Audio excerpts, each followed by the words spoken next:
पुढच्या विधानसभेच्या निवडणुकीत तर काय होईल? कोथळे बाहेर काढतील.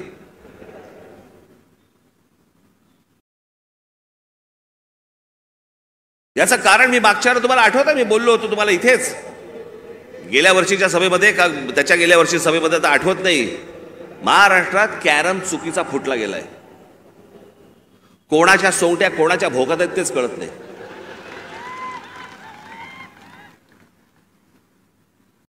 माणूस राजकारणातला आला की विचारावं लागतं कोणत्या पक्षात.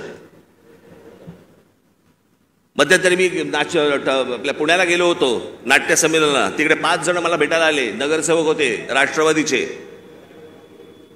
मला बोलले नमस्कार साहेब. म्हटलं नमस्कार, आम्ही राष्ट्रवादीचे नगरसेवक. म्हटलं कोणाचे? त्यातले 3 बोलले आम्ही दादाचे, 2 बोलले आम्ही शरद पवारांचे.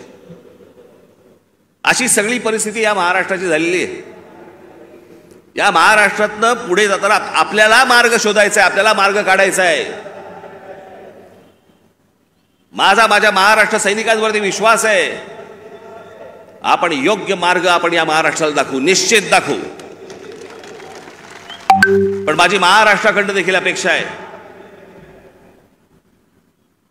माझी महाराष्ट्राला देखील अपेक्षा आहे, माझ्या महाराष्ट्रातल्या मतदारांना देखील अपेक्षा आहे, माझी अपेक्षा आहे त्यांच्याकडनं.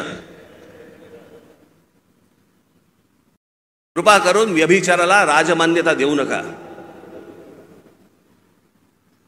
ज्या प्रकारचं राजकारण या महाराष्ट्रामध्ये सुरू आहे याला राजमान्यता जर समजा पुढे मिळत गेली, पुढचे दिवस भीषण आहेत.